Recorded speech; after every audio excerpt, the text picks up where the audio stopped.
My 17-year-old daughter came home on Christmas Eve, and her key didn't fit. She spent 4 hours in the snow, waiting in the car with the heater off, thinking maybe someone would realize she was missing. Then my mother opened the door and said, "We don't have room for you this year." I didn't yell. I didn't cry. I just said, "Understood." And the next morning, she found a letter on her doorstep that changed everything. Before I tell you my complete story, subscribe and comment where you're watching from. I'd love to know how far this story travels. My name is Dr. Emily Harper. I'm 37 years old, and I live in Asheville, North Carolina. I've been an emergency room doctor for over a decade, the kind of job that trains you to handle chaos with a calm face. But nothing in a trauma ward compares to the quiet cruelty of your own family. It was Christmas Eve. The hospital was packed. Slippery roads, flu season, too few nurses, too many patients. By the time I handed off my last chart, it was past 10. My gloves still smelled like sanitizer and adrenaline.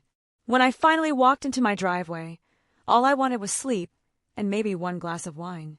But when I opened the front door, I saw my daughter's coat on the armchair. Her boots were wet, her overnight bag still zipped. And there she was, curled up on the couch, face buried in her hoodie. "Ava!" I whispered. She blinked awake instantly, like she hadn't actually been asleep. "Hey," she said softly. "Why are you here? You were supposed to stay at Grandma's." She sat up, her voice shaking. "They said there wasn't room." I froze.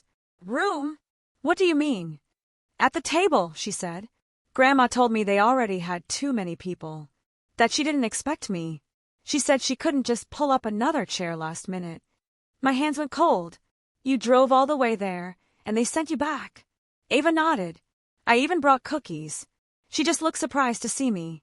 Said all the beds were taken, and it was better if I came home. Her eyes dropped to the floor. So I left. My throat felt tight. "Did they at least feed you?" She shook her head. No one looked up when I got there. Lily was in my seat.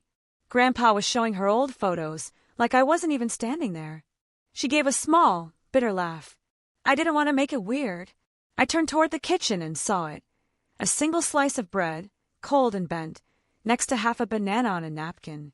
That was her Christmas dinner. She followed my gaze.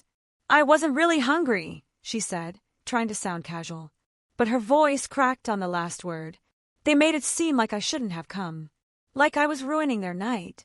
Something in me snapped, quietly. Not anger yet, just a sharp awareness that this was the last line they would ever cross. Ava rubbed her eyes. "I thought Grandma just didn't like you. I didn't think she'd take it out on me." I sat beside her and pulled her close. "You did nothing wrong," I said. "You showed up with kindness, and they answered with cruelty. That's on them." She nodded but didn't believe me yet. Kids never do when their hearts are freshly cracked open. She fell asleep on the couch again, tears still drying on her cheeks. I sat in the kitchen for hours, staring at her overnight bag. She packed the sweater my mom said she liked, the tin of sugar cookies she baked herself, and a card that said, "Merry Christmas from Ava." I opened the fridge, empty except for takeout containers. I hadn't planned for backup Christmas dinner. I trusted them. That's the part that cut the deepest. Not the food, not the cold. The betrayal. They hadn't said, "There's no room." They'd said, "There's no you." When the clock hit 2:30 a.m., I finally went to bed. My husband, Mark, stirred beside me. "She's home," he mumbled. "Yeah. Everything okay?" I stared at the ceiling. "No. Not even close." He turned toward me, still half asleep. "What happened?" I told him. Every word. The dinner table, the dismissal, the half banana. He lay there for a while, quiet. Then he said, "So what are we going to do?" My answer came before I could think. "We're not going to yell," I said. "We're not going to beg. We're going to make it right." The next morning, the world looked the same, but I didn't feel like the same person. Ava slept late, her face pressed into the pillow like she was trying to hide from the day. I watched her breathe and made a promise to myself that no one, family or not, would ever make her feel unwanted again. When she finally woke, she looked at me carefully, like she wasn't sure if she'd caused trouble. "Grandma texted me," she said quietly. "What did she say?" "She said, 'Sorry for the confusion last night. We just had a full house.'" Ava's lips trembled. She called it a misunderstanding. I took her phone and read the message twice. It was signed, "Love you." The same words my mother used every time she wanted to smooth over cruelty. I typed back 3 words and handed the phone to Ava to hit send. "Don't contact us." She hesitated. "Are you sure?" "Yes," I said. She made her choice. Now we make ours. When Ava left to meet a friend later that afternoon, I opened my laptop. The file name was of tenancy. Just seeing the title made my pulse slow. 4 years, I'd been paying the mortgage on the house my parents lived in. 7 years of "we'll pay you back," and "you wouldn't want us on the street." 7 years of holidays where they controlled who was welcome and who wasn't. 7 years of them treating generosity like debt I owed them. That night, I typed every sentence carefully. The letter wasn't cruel. It was clinical, calm, final. It said, in plain English, that they had 30 days to vacate the property located at 114 Maple Drive, Asheville, North Carolina, due to breach of agreement and personal misconduct. I ended it with a simple line. "Effective immediately, all utilities and expenses covered by me will cease as of the date of this notice." No threats, no insults, just boundaries in black ink. I printed it, folded it neatly, slid it into an envelope, and wrote their names on the front, Frank and Marlene Harper. I sealed it and left it on the counter. Mark came in halfway through. "What's that?" he asked. "Closure," I said. He didn't push. He just nodded, like he understood more than he said. The next morning, I left work early. Snow dusted the windshield as I pulled into their neighborhood. I parked across the street from their house, the one I paid for but was never truly welcome in. The Christmas lights still blinked around the porch, even though it was December 27th. The irony almost made me laugh. I got out, letter in hand, and walked up the steps. The sound of laughter drifted from inside. TV noise, maybe, or guests. My hand hesitated over the doorbell. For a split second, I remembered every time my mother had opened this door with that fake smile, the one that said, "You're lucky we let you in." I rang. No answer. I rang again. Nothing. So I slid the envelope between the door and the frame, pressing it just deep enough so the wind wouldn't take it. I was halfway down the porch steps when I heard the door creak. "What's this?" my mother's voice called out. She was in her robe, hair perfect as always, holding the envelope like it was contaminated. She opened it, read the first line, and froze. Then, her voice cracked into a shriek. "Frank, get out here. She's throwing us out." My father appeared behind her, confused. "What are you talking about?" "She's evicting us," she shouted. My father's expression hardened. "You can't do this," he said, pointing at me. "This is our home." I met his eyes. "It's my home. I just let you live here." Janelle, my sister, appeared next, coffee mug in hand, looking like she'd walked into a scene she'd been dying to witness. "What's going on?" she asked. My mother pointed at me, shaking. "Your sister's lost it. She's throwing her own parents out of their house." I didn't respond. I just turned, walked back to my car, and got in. Mark sat in the passenger seat. "They see you?" he asked. "Oh, they saw me," I said. The shouting started before we'd even driven away. My mother's voice echoed through the cold like an alarm that wouldn't stop. By the time we pulled into our own driveway, my phone was already buzzing. 5 missed calls from Mom, 2 from Janelle, 1 from Dad. I didn't answer any of them. An hour later, another call came. I picked it up this time. "How dare you?" my mother screamed before I could speak. "After everything we've done for you. We raised you, we sacrificed for you, and this is how you thank us." I waited until she stopped for breath. "You locked my daughter out on Christmas Eve," I said evenly. "Oh, stop it with the dramatics," she snapped. "There wasn't enough space. We had guests." "You had space," I said. "Just not for her." Her voice rose again. "You ungrateful."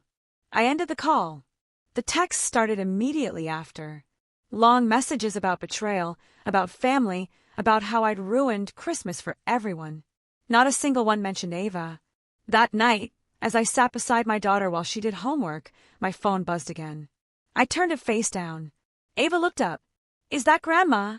I nodded. "What's she saying?" "Nothing that matters," I said. She went back to her math worksheet. I went back to staring at the silent phone. The next morning, The doorbell rang. Through the peephole, I saw her, my mother, standing on my porch in the same robe, holding the letter, now crumpled and smudged. I opened the door, just enough to speak. "You shouldn't have come." She ignored me, stepping closer. "You're really doing this?" she hissed. "After everything we've done for you? You mean the house I bought you? The bills I paid? The insurance I handled?" She flinched, then straightened. "We gave you life, and then spent 37 years trying to control it," I said. "You're abandoning your family," she said. "You did that when you abandoned my daughter." Her eyes narrowed. "You've always been dramatic."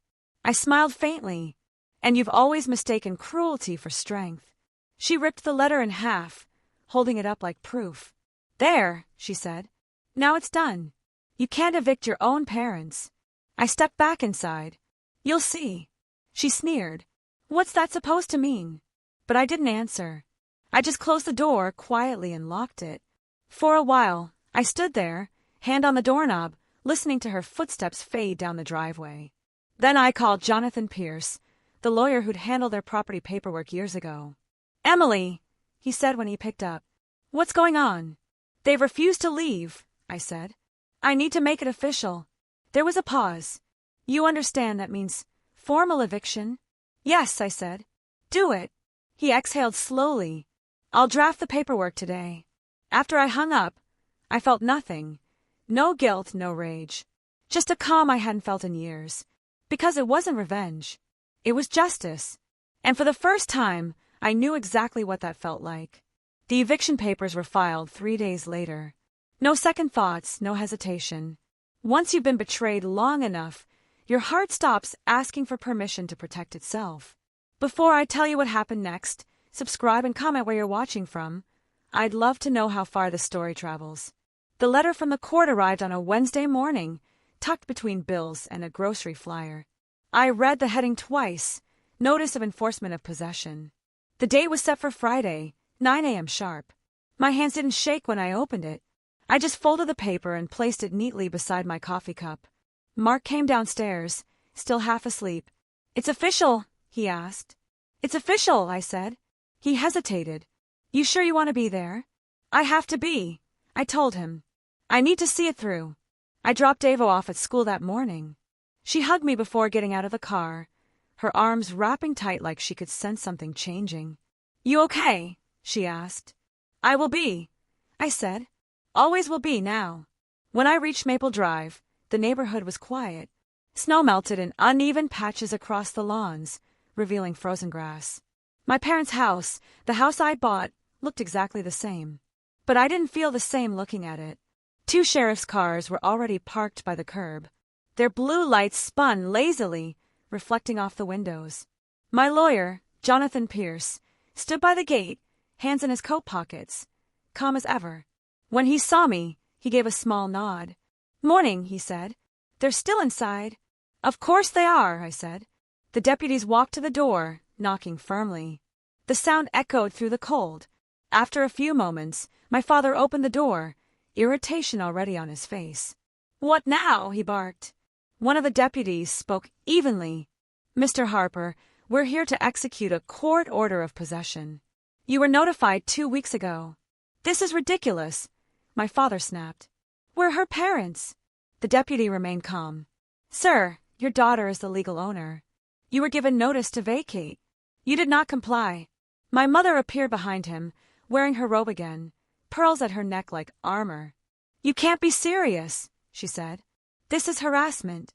"It's the law, ma'am," the deputy replied. She turned and pointed at me, standing by the sidewalk. "She's doing this. She's kicking her own parents out in the cold." Her voice carried across the street, shrill and breaking. I didn't move. I didn't answer. That's when Janelle's SUV pulled up, tires crunching over ice. She climbed out, coat half-zipped, eyes wide with performative shock. "Mom! Dad! What's going on?" My mother held up the paper. "Your sister's lost her mind." Janelle glared at me.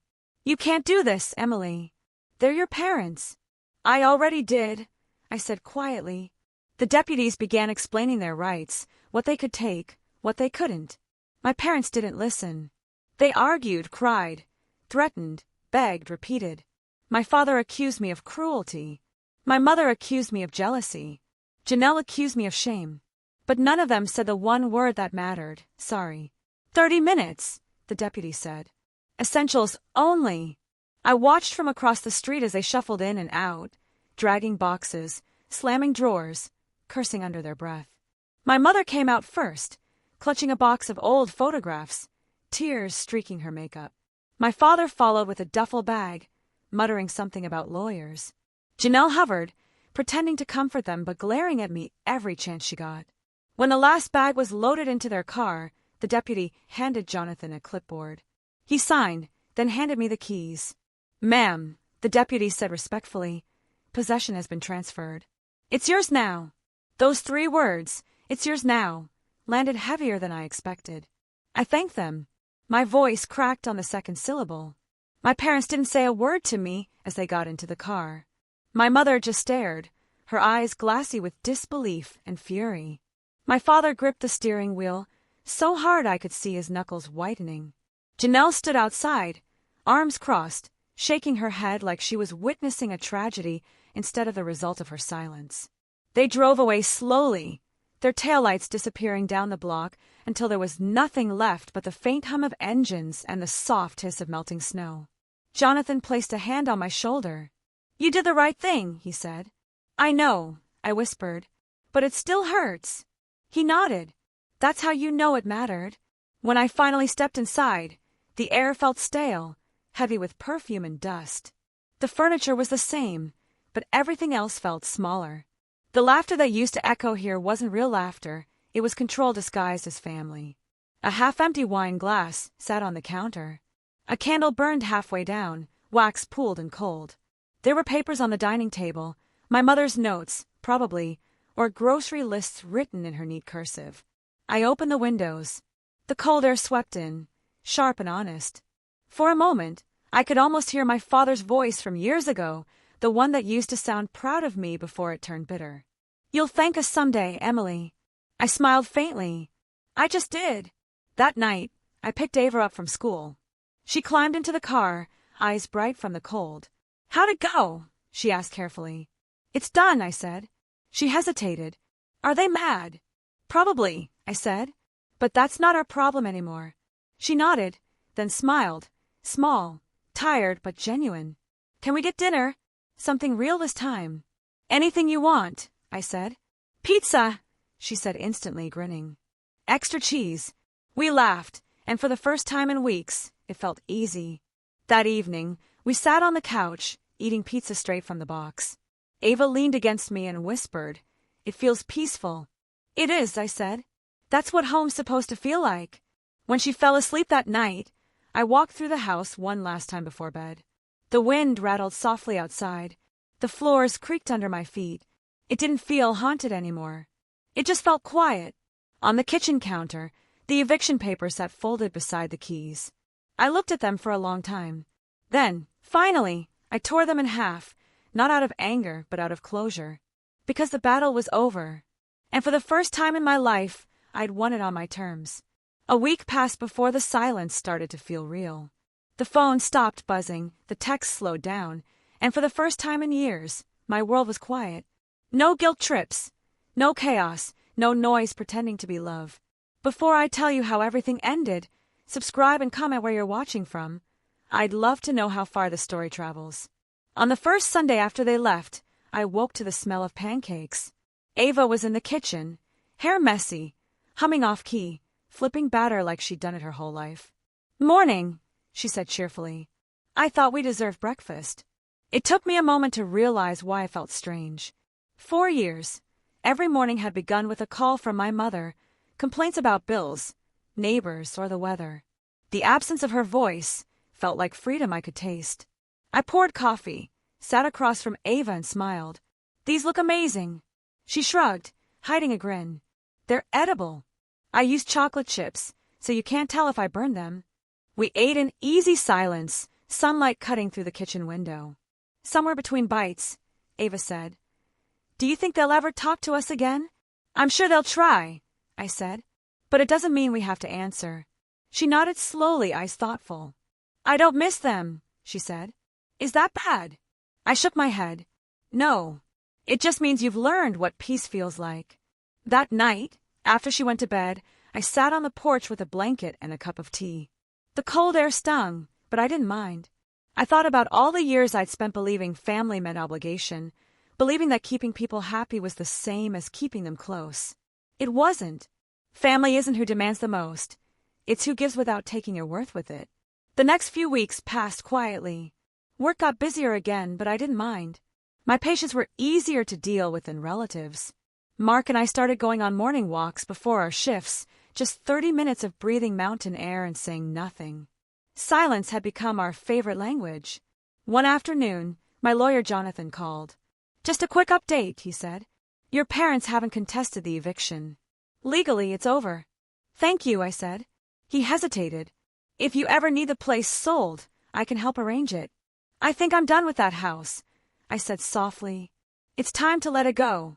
2 months later, I did. The house sold within a week. A young couple with a baby on the way bought it. They said they wanted a place that felt peaceful. I smiled when I heard that. I hoped they'd fill it with love, something that had never lasted long inside those walls when my parents lived there. A few days after the sale finalized, I got a text from an unknown number. Hope you're proud of what you've done. I deleted it without replying. The next morning, I found an envelope in the mailbox. No return address. Just my name, written in my mother's looping script. Inside was a photo of my parents standing in front of a small, run-down duplex, their faces drawn and tired. A single sentence was scrawled across the back. We'll survive without you. I turned it over once more, then dropped it into the trash. I whispered to no one. Good. A few weeks later, Janelle called. I didn't answer the first 3 times, but the 4th came while I was driving home, and I picked up without thinking. Her voice cracked. I can't do it anymore. I stayed quiet. They moved in with me after the eviction, she said. Now they're at each other's throats. Mom rearranged my furniture. Dad's complaining about the noise. They fight every night. I waited. What do you want me to do? Help me get them out, she said. You could at least pay for a deposit on a rental. It's the least you can do. The least I can do, I repeated softly. After you stood there on my driveway calling me heartless. She didn't answer. I think you've got this, Janelle, I said. You're good at pretending things are fine. Pretend this is too. Then I hung up. A week later, she sent a text. They're gone. Couldn't stand living with each other anymore. I didn't respond. Life slowly returned to something that felt like living. Ava and I started a garden in the backyard. Something small, nothing fancy. She planted basil and lavender. I planted tomatoes. She said, let's see if things can grow better when no one's shouting at them. And they did. One warm afternoon in May, we sat outside with lemonade, watching the wind move through the trees. Ava leaned back in her chair and said, It's quiet. Too quiet? I asked. She smiled. Just right. She was right. The house no longer carried their voices. No one criticized how we spent holidays or questioned who we invited. No one told Ava she was too quiet, or me that I was too ambitious. The walls finally echoed with laughter that didn't have an edge to it. Summer came, then fall, then another winter. This time, we spent Christmas at home, just the 3 of us. Mark cooked, Ava decorated cookies, and I played music while snow fell outside. At one point, Ava looked up from the table, smiling shyly. You okay, Mom? Yeah, I said. More than okay. She nodded. I like our kind of quiet. That night, when everyone was asleep, I sat by the window with a mug of cocoa, watching the snow drift down. My phone buzzed once, another message from an unknown number. I didn't open it. I didn't need to. I looked around at the house, warm, still, full of light, and realized something simple. Peace doesn't need witnesses. It just needs space to exist. They once told my daughter there was no room for her at their table. Now there's no room in our lives for their cruelty. And I don't regret it for a second. Because this time, when I said understood, I meant it. If you were in my place, would you have done the same? Tell me in the comments below. And don't forget to subscribe for more stories like this one.